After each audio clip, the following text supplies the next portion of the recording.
I do want to ask a little bit about your personal story, because voters nationwide are just getting to know you. You grew up in Oklahoma. I did. And you've talked about how your family stood at the brink. One person from Oklahoma. There we go. Welcome to Mississippi. Okay. So you talked about how your family stood at the brink of financial disaster through a good part of your childhood. How has that shaped your life in the Senate? So I'll tell you about that. So I have 3 older brothers. They all went off and joined the military. That was their ticket to America's middle class. I was the late in life baby. My mother always just called me the surprise. And about the time I was in middle school, my daddy had a heart attack. And it was serious. Thought he was going to die. The church neighbors brought covered dishes. It was a scary time. He survived, but he couldn't go back to work. And we lost our family station wagon. And at night, I'd hear my parents talk. And that's where I learned words like mortgage and foreclosure. And I remember the day that I walked into my parents' bedroom, and laying out on the bed is the dress. And some people here will know the dress. It's the one that only comes out for weddings, funerals, and graduations. And my mother's in her slip, and she's stocking feet, and she's pacing back and forth, and she's crying. She's saying, "We will not lose this house. We will not lose this house." She was 50 years old. She'd never worked outside the home. She was truly terrified. And I watched her while she finally just pulled it together, put that dress on, put on her high heels, blew her nose, and walked to the Sears and got a minimum wage job. And that minimum wage job saved our house, but more importantly, it saved our family. Anybody who wants to know me has just heard the story. But here's the thing for me now. For a long time, I used to think that was just a story about my mother. How when you get scared, you reach down, you find what you have to find, and you bring it up. And then years later, I came to understand this is a story about millions of Americans who, it doesn't matter if you're scared. When you got to do something to take care of people you love, you reach down, you find it, and you pull it up.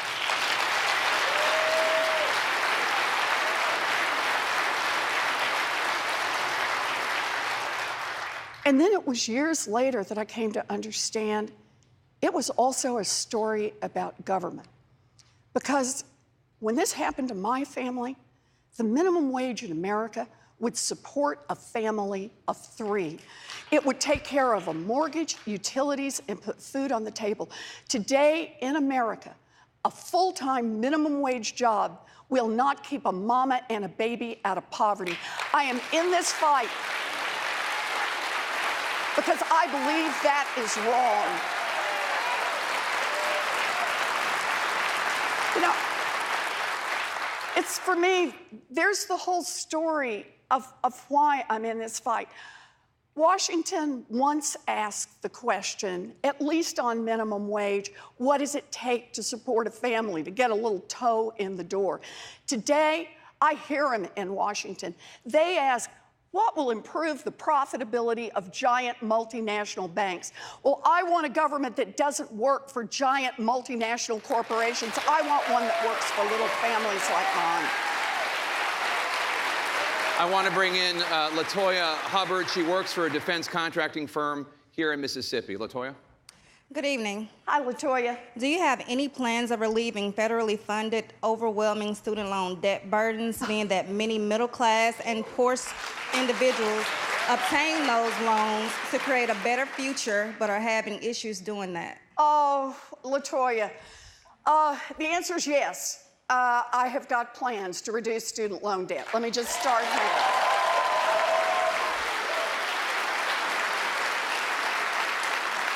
But you know, there are parts of this that are so personal. I've had one dream since I was in 2nd grade. There's just one thing I wanted to be. All 3 of my brothers went off and joined the military.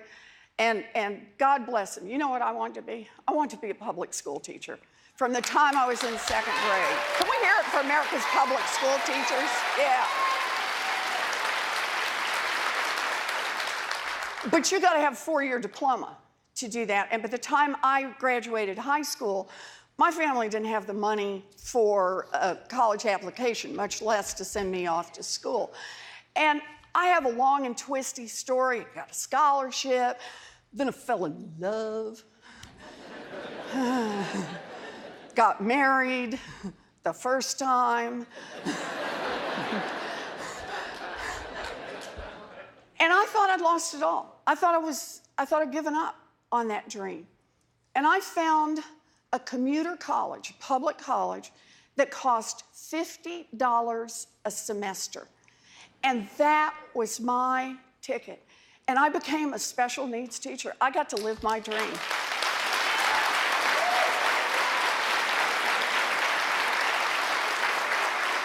So let me just say, I believe in what we can do through education. But if America wants to be a stronger country, America wants to be a country of real opportunity for everyone, then that means that every kid has a right to get an education without getting crushed by student loan debt, period. While we're on the subject of education, our next question has to do with the place we're standing in right now, Historically Black University. Yes. I want to bring in Kathy Johnson. She works in banking in Ridgeland, Mississippi. Kathy. Hi, Kathy. Thank you, Senator Warren. Being a graduate of a historically Black college and university, I see firsthand how we are the first to lose funding or to have budget cuts. How would you make it a priority that we receive more funding and being able to compete with non-historically Black colleges and universities? All right, it's a great question.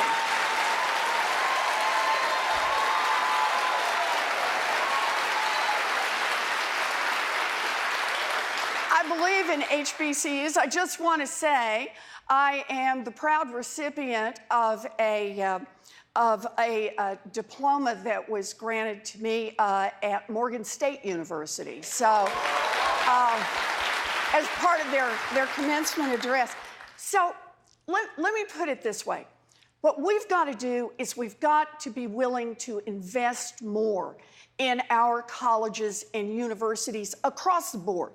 We have got to bring down the cost of an education. And for the schools that are serving the students who often come from first time to come to college, from families that struggle more, then that means we've got to double down and double down a second time to make sure they have the resources they need.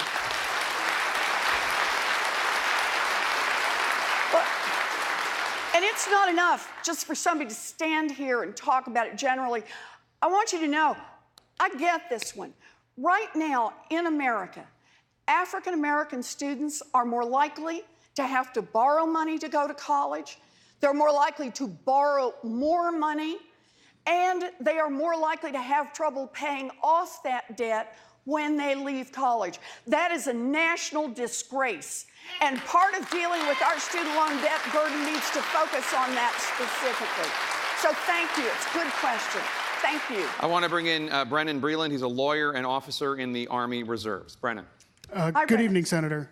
How do you respond to people who think that regardless of the underlying facts, the way you handled the question of your Native American heritage was tone-deaf, offensive, and indicative of a lack of presidential tact?